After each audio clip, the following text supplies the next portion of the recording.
wama era nga bulijjo omukisa wa mukisa bo aba Ghetto Kidz omukisa gwonna gwe baba naza gujja buzi kate bafunye ekibannange beba na Uganda abasoose okuperforminga ku stage ya CAF oba giyite Confederation of African Football in Morocco bannange yesterday tewali yali akikozeeko ate waliwo naligambye first Uganda ni tewali bannange wetwogerera nenga mukama Katonda yagamba alina aliyongerwako abana bakyayongerwako bakyagenda nyemwe mulinde banagendera mu gundi muzina awajizi banaffe ze bakala okufaako obufi bana bagenda okweta Grammys bwenda banga anyway ekiri special nti olunaku lwe bagenze performing mune yabadde birthday ya manager waabwe manager Dauda Kavuma happy birthday darling happy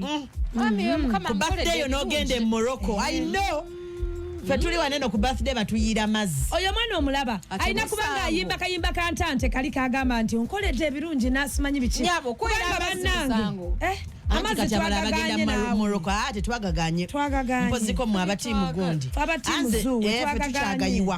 temujjaga tuyiwako tukyagayiwa nga neyongeddeyo mu lugambo lwange Salvador si musanyufu n'engeri abana Uganda gye basiriikiridde ku mbeera eyatuuka ku Alex Muhangi Salvador COMMEDIAN yes Salvador ow'embokolo gweŋŋamba yes omwami oyo si musanyufu n'engeri abayimbi gye basiriikiriddemu mu mbeera munnaabwe Alex Muhangi gy'ayitamu because as much as Alex Muhangi is a comedian he's also an artist muyimbi yes muyimbi atenge nyimba zazekamu sente nyingi kubanga projects za amaanyi ulaba social vibes yakwata video ati ni yakola audio sebo yaba capital ekituufu naye kale twalisigadde kale ku gundi ku but anyways ekyanyiziza Salvador kyekino nti comedy store ye show ebadde ekola ennyo ate ng'ekola weekly nga yaclaiminga nti teri muyimbi asobola teeka concert ng'otegeka weekly okyage nofuna abantu abajja ngeno wiiki otegesa show munnaye yapuloti gye twali tulina buli lwakusatu gwe gravity olagwe wininwaji bajje bakulabe buli week ku Rocksatu ne week ejjanera bajje bakulabe teri mwimbi asobola kikola olaba nabakola 2 days concert normally second day floppinga menya okitegeera so si musanyufu n'engeri abayimbi gye batamusupportizemu because apart from that ye show ebadde sasula abayimbi sente ennyingi ngera bagifunamu nti omuyimbi buli muyimbi gwe wali olabyeko ku comedy store nga munene ekitone nnyo miliyoni 4 ze basaba nga munene sinti lekera okuliriza kyo munene because era of course badenga batwalayo kati gwe kyo manya Lydia Jasmine baba yafuna sente no miliyoni 4 wini nwaje yafuna sente no miliyoni 4 buli muyimbi golabeko alien skin bona abadde ku comedy store and yet zino sente olusi musajja tutazijjayo okitegeera meanwhile yali agenze comedy store solo kubearinga Alex Muhangi witness nti sente ezimu atazongera mukolo olunaku he gives away on the same day okitegeera bakomedian abato era singa Stuart abaddewo bamutoro bali njulidde na Dala Stuart nti bakomedian abato abawadde platform ate olusi abuuza eno abantu eno babeera nga omwana bwabusasudde meka muwe akakadde nabuuza bale muwe namugamba muwera n'abawa yatwa platform ab'ebinyaanya ndozo olaba so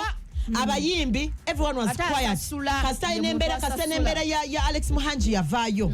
nti URA taxes zifuse nyingi era ne babeera nga bambaliridde nga bambanja ne bamugana n'okubeera okuddamu okutegeka ku uma n'abangazze ku Lazio no artist tewali ya making a post concerned about that teri nainga tene ku Lazio jasanga nti omuyimbi ajja yimiridde mu asabe sente zezimu zabadde asaba nga genda ku kibwe kirikati baizo kubanga kati bakyusiza regardless ne babeera bakyusizaamu what we need is support banange nenze kyamanyi ku bayimbi be Uganda babuukira etokota abonno boolaba weziba zikuweddeko oba biwanvu banange ne bebanga biwanvu omuyimbi yekagwe njagala okuwagira yakyogerako yali omu Bebe Cool ate nga Bebe Cool tebateramu performance yagenda kuwagira era yavaayo nakuba omulanga nagaba naye government nedda this is too much ye mwimbi yeka kyokanga te abayimbi ababenefiting amwatu these things are not good ne bwabeera nga muzanyi nga munnakatemba manya ntono munnakatemba asobola okolayo omuzannyo gwe nga namukwakula jangu era because ajja kuyita oyimbe era twayi munamukwakulwa mwala platform bawo abaana abayimbi abasobola okuyimbira ku gita yes abana kubanga tugenda mu show z'abayimbi ogenda olaba nga comedian bamuwaddeyo eddakiika nga 10 anti abayimbi baba bangi omanye ekibeera backstage nga mulimu n'abayomba nti ze tebantaddeyo kati lwaki ba comedian bo tebakayana ne bagamba naffe ba comedian tuba bangi abacomedian bangi naye because people can decide to come and just watch comedy. By the way, no one comes to see those artists. Omuntu abazenga ze comedy. Wano Kongereza kaberanga ka omuyimbi aspicing check the spice nti nabatadde mu reiko munvo osobola okulya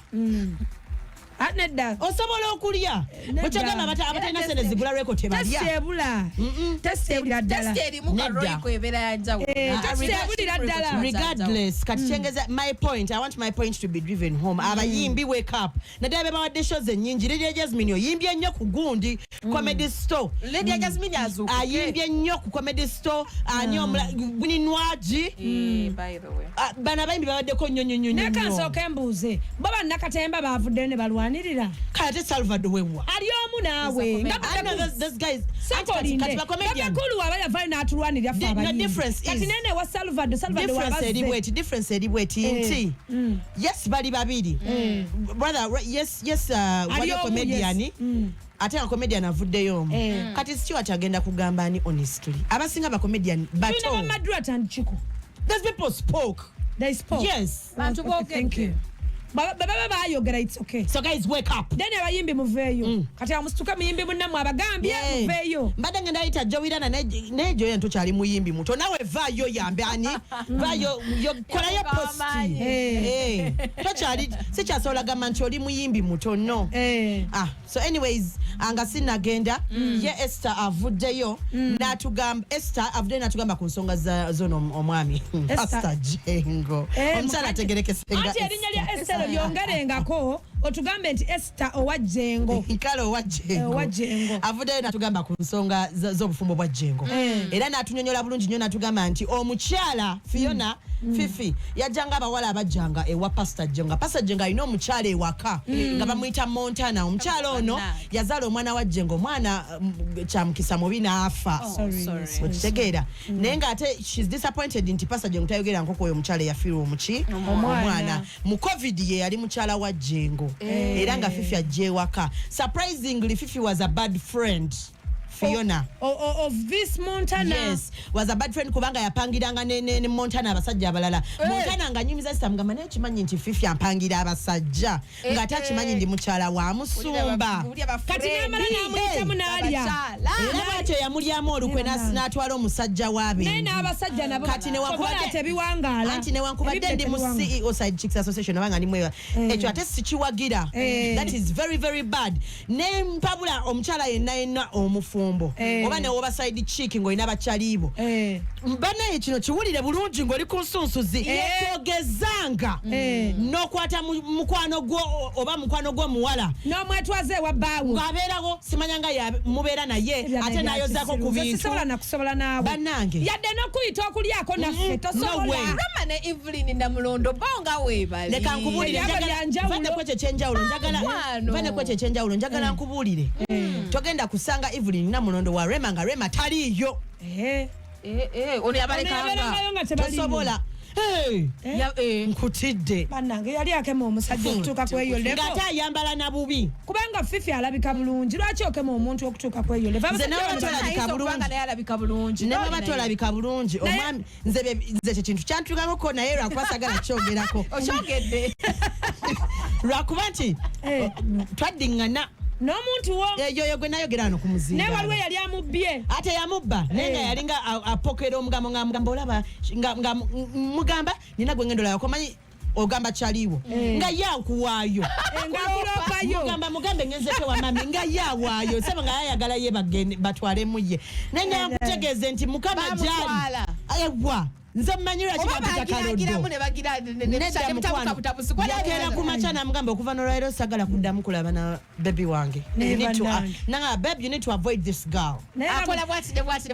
mukwano njala kutegeeza nti waswala we are together era saa yonna emikolo gituuba amina nze mperekeze